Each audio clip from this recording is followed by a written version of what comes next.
So I've made friends with quite a few of the horror peeps out there, especially the ones that make content on Instagram and YouTubes and TikToks and all that stuff. And one of them is a guy named Brian who has a Instagram. I'll link him down below to check out his Instagram page. But he brought up this movie called Exit 8, which I had never heard of. And he does something very smart where he like posts a creepy clip from it and just says like, I need to see this movie. And it gets him a lot of attention, more than me.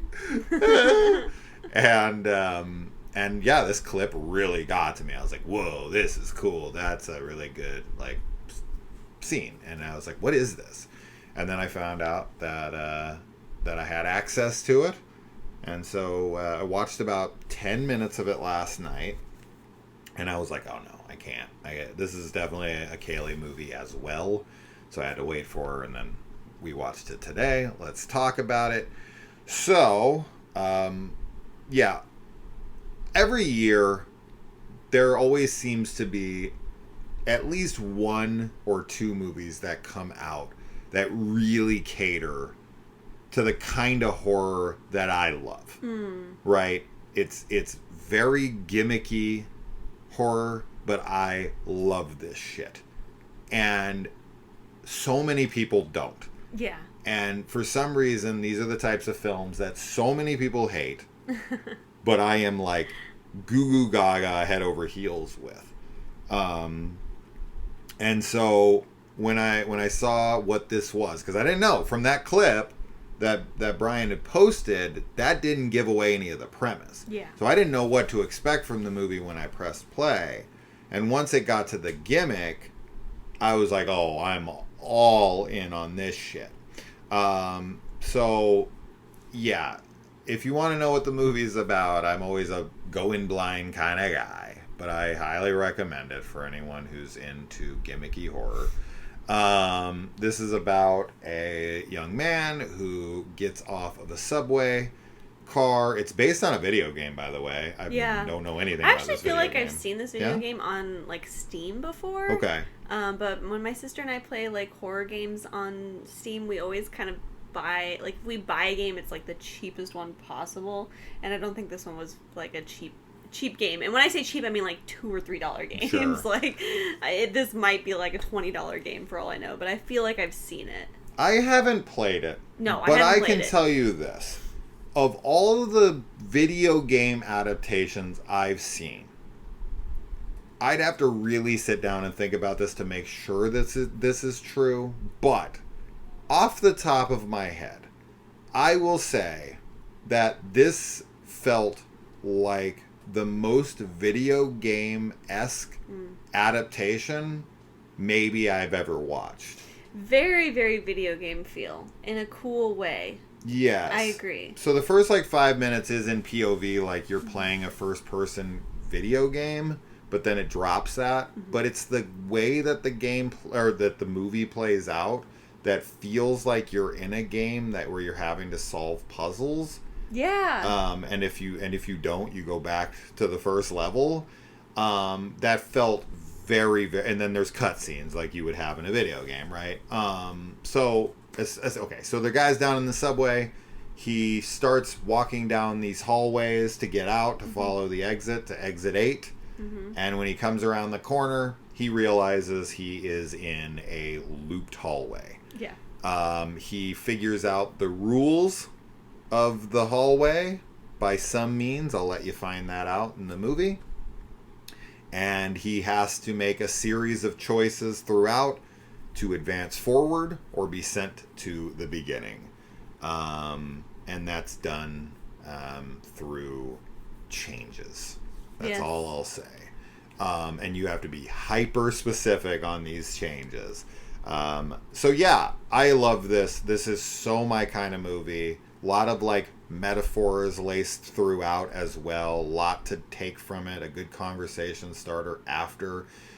But for me, these are the types of films where as somebody who fancies themselves a writer, or at least has like a very imaginative brain with storytelling, this is like the shit I love. Because as a writer, this is where the fun lives. This is like you have a limited set, right? You have like one hallway, basically, that you have access to. And now as a writer, you have to come up with a way for 90 minutes to create new, like, interesting, fresh, creative things to keep this going. And I love it. It's an exercise in imagination. Yeah. And that for me is always engaging, is always exciting to see how they get across, and through their limitations, how they use them to their advantage. And I love shit like this. I love looped rooms. I love single locations, tight claustrophobic spaces, movies like Meander, movies like Triangle, that kind of stuff. I am the biggest cheerleader for films like this. Vivarium. Oh, yeah. And people fucking hate these movies. I know. Triangle, not so much. A lot of people like Triangle. But for the most part, Vivarium, Meander, these are the types of movies people are like, these are so dumb. They are so not. I love them too. I think that there's something really scary, especially about like repetition. Yeah. I mean, there's that famous quote of like, hell is repetition. Storm of the century. That's a very true thing, and I don't know. I find that concept, when done well, to be very effective and very scary to me. And I think also this movie has a kind of it feels I don't want to say ARG because it's not that, but it has that vibe with some of the language that's used to describe the changes and things, and just the visual stuff that's happening was reminding me a little bit of analog horror, which I love, of course. Like, I'm a big fan of that.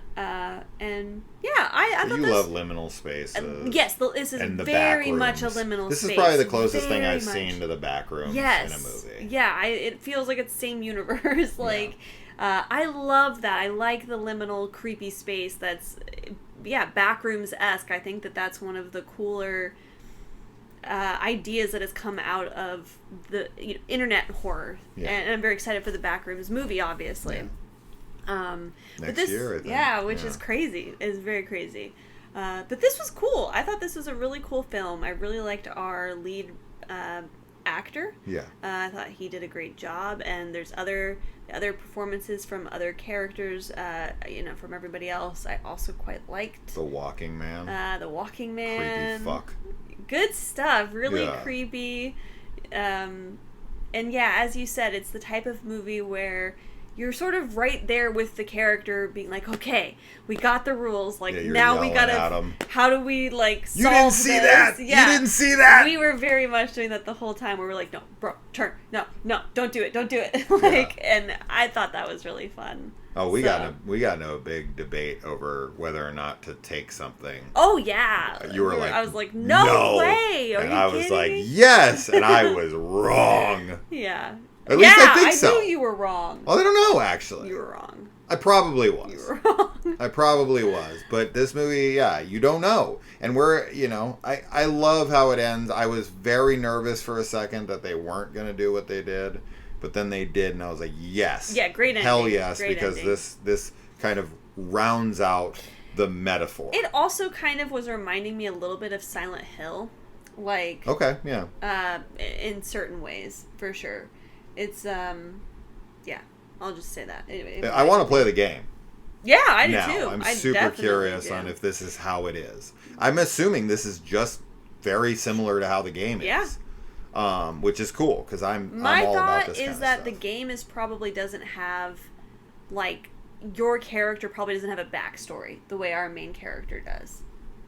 Okay. My guess is that the game is much more of just the gimmick. Sure. Like itself, like as the puzzle.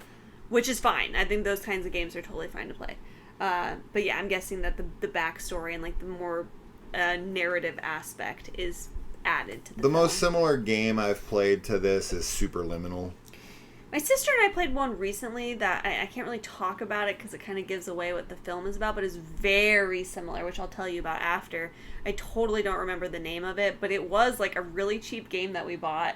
And it was multiplayer, though. I don't know if Exit 8 is a multiplayer game, but it was basically the same thing.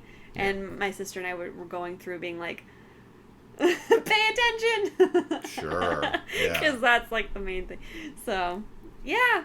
This is a recommendation for sure. If you like those types of movies that, you mentioned earlier, Vivarium and Meander and everything, Triangle, it's one to look out for. Hell yeah. If you're not a fan of those films, I wouldn't watch this. You won't be happy with it, I would say. Yeah, if you find gimmick horror stupid. Yeah, you just avoid it for like looped rooms. Right. Or like, circle, cube, those types of films. Yeah, if you don't like those types of things, this is not for you.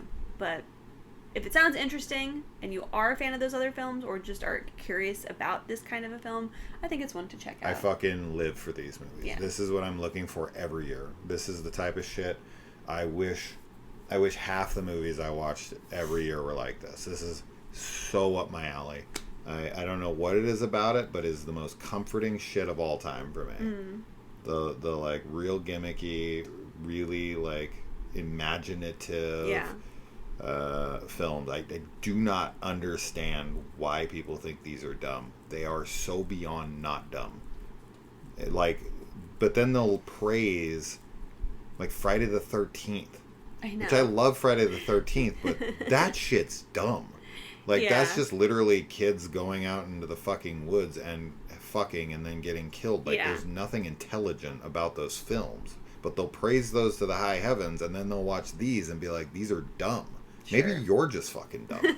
Has that thought ever crossed your mind? Because I'm pretty sure that's the case. Anyway, all right. This is why we don't have any subscribers. Yeah, you're always insulting everyone.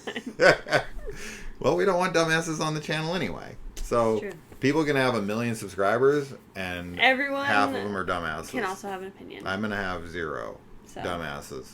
But if you don't we're gonna have 2 fucking subscribers, but they'll be awesome. It's okay if you don't like these types of movies. No, it is. Of course. No, if you don't like these types of movies, I'm not saying you're a dumbass. But I'm just saying that if you're somebody who thinks that Friday the 13th is brilliant, and a movie like Vivarium is dumb, you're probably a dumbass. I'm just saying. You're probably a dumbass. That's it. And that's the end of our review. So, all right. Thanks so much. Make sure you subscribe. Yeah. And take the exit 8. Bye. Bye.